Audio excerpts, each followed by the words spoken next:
Hi, this is John with Learn Tutoring Services. Welcome back to our Sunday series math videos where we take a math problem or a math concept and explain it. This week we're going to go through the law of signs. Now I will go through and explain what the law of signs is, how to use it, and then more importantly I will go through the ambiguous case, which is the part where a lot of students find confusion.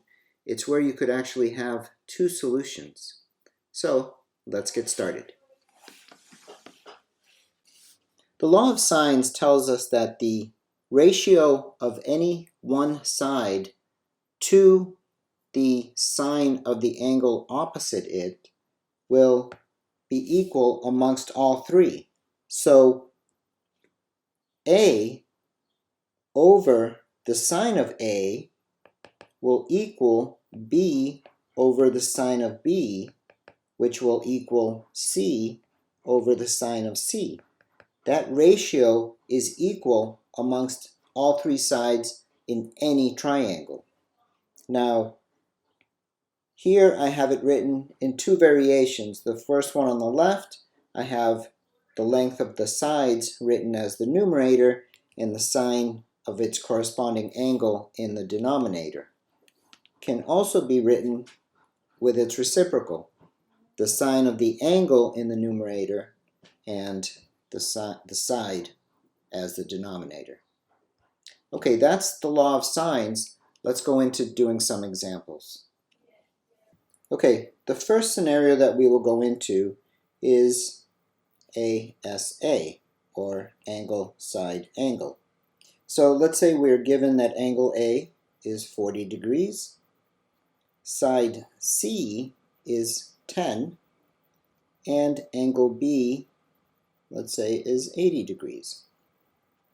Okay, in this scenario, as you can see, we don't have corresponding side and opposite angle, but being that every triangle's angles add up to 180, we can find the measure of angle C by taking 180 degrees, subtracting angle A, which is 40 degrees, and angle B, which is 80 degrees. This will give us an angle C of 60 degrees.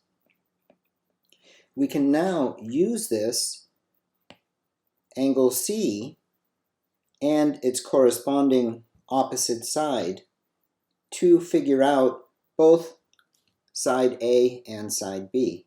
I will first start finding side A. Now, what I like to do is wherever my unknown is, I like to use the variation that has that unknown in the numerator. Just makes things a little bit easier. So we'll look for side A first. So A over the sine of angle A, which is 40 degrees, will equal C, which is 10, divided by the sine of angle C, which is 60 degrees. Now, I'll multiply both sides of this equation by sine of 40.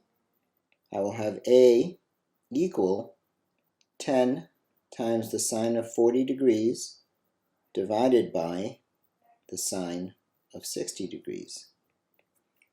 So here in our calculator, you see I've already done this for us. 10 times the sine of 40 degrees is 6.427, and then that divided by the sine of 60, we get side A is approximately 7.42. So side A is 7.42. Now to get side B, I will do the same thing, but this time with B as my unknown. So B over the sine of B, which is the sine of 80 degrees, and that will equal, I'll use 10 over sine of 60 degrees again. So multiply both sides by the sine of 80, I get 10 sine 80 degrees over the sine of 60 degrees. So b will equal, let's go ahead and clear this, 10 times the sine of 80 degrees is 9.848. Divide this by the sine of 60 degrees, and we get side B is 11.37. Okay, our next example is when we are given an angle, and a side, or AAS.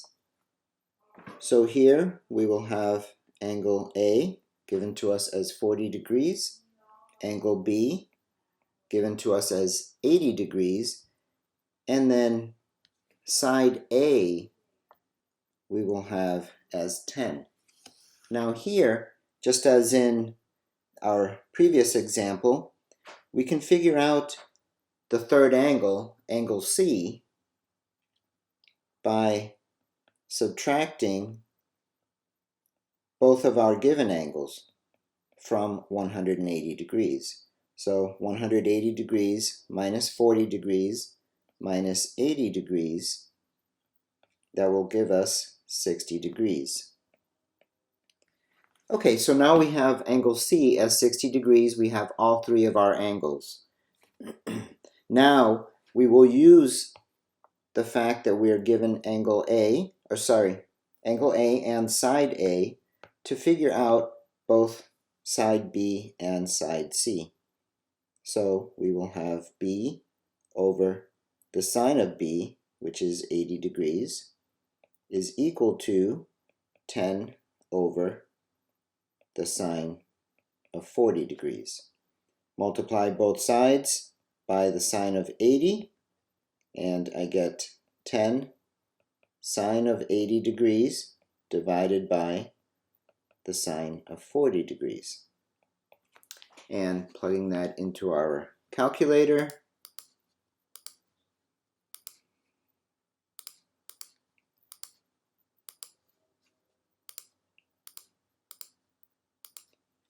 we get side B is 15.32.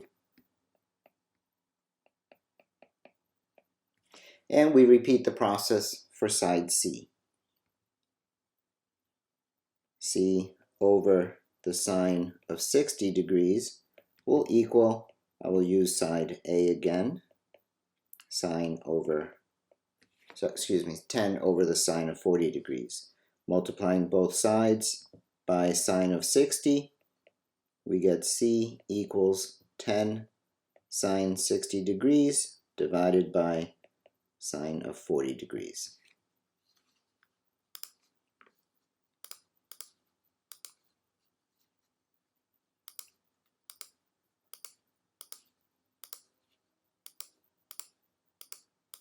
And that gives us C as 13.47.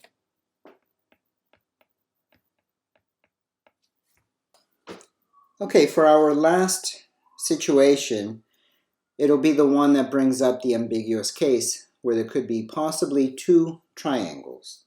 Now, that is when you're given a side, and the not included angle, SSA. All right, so let's say that our side A here is 8, our side B is 12, and our angle A is 40 degrees. Now, you may want to look at this and say, how could you get two triangles from here? If I take side A, draw it down here from vertex B, you can see that I could still draw a second triangle with a side A of 8. So we'll get to that in a moment, and I'll show you how you can figure out when you do have a possible second triangle. So we'll erase that, and we'll start out by trying to figure out, we'll have to use the law of sines to find out one of our angles. We're only given one angle. so we can't use the triangle sum theorem.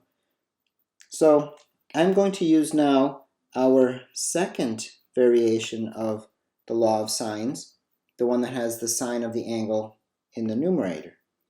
So I'll start out, we will try to find angle B first. So I have the sine of B over 12 is equal to the sine of A, which is 40, over A, which is 8. Okay, so multiplying by 12, we get the sine of B is 12 sine 40 all over 8, which will give us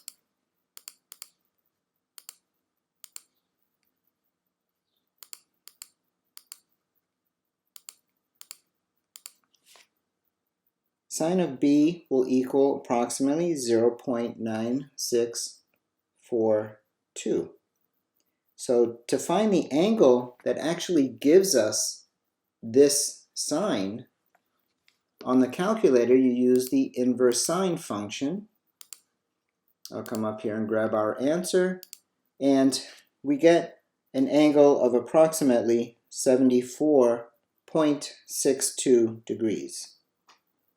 Now, that's not the only angle that has that sine value.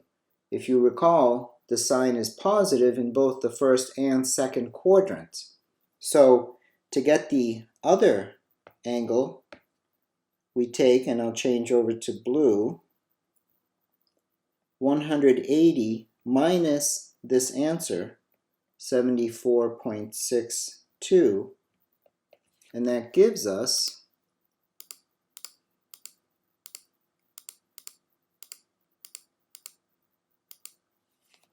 105.38.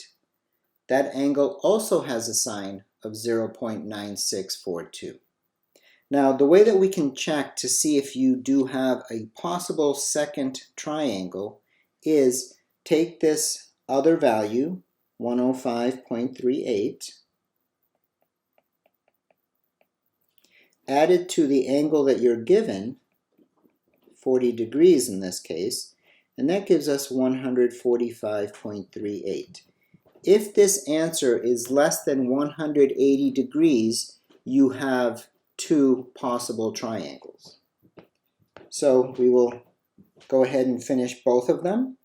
We'll come back to our first one where our angle B is 74.62 degrees. And now we have two angles, so I can figure out angle C is 180 minus the 40 minus 74.62. And that gives us angle C will be 65.38 degrees. And now to find side C, we use the law of sines. C over the sine of 65.38 will equal 8 over the sine of 40. Multiply both sides by the sine of 65.38, and we get side C is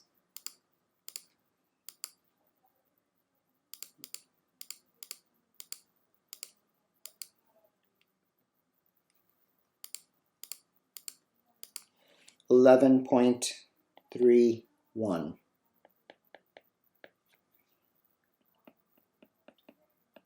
Okay, now to figure out our second triangle. Remember, this one now has an angle B of 105.38 degrees. So with this, our angle C is 180 minus the 40 minus 105.38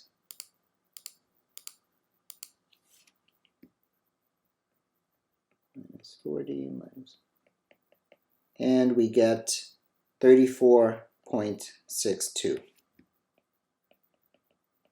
And lastly, to find side C with this second triangle, C over the sine of 34.62 will equal 8 over the sine of 40. Multiply both sides by sine of 34.62.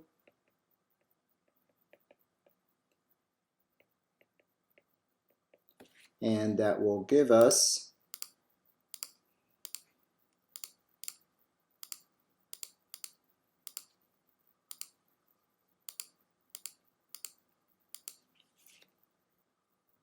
a side of approximately 7.07. And there you have the two possible triangles that come up in this scenario. Well, there you have the law of sines. Please come and visit us on our website, learntutoring.com, or on our Facebook page, and tell us a math problem or a concept that you would like us to explain. Again, my name is John with Learn Tutoring. Have a great week. Thank you.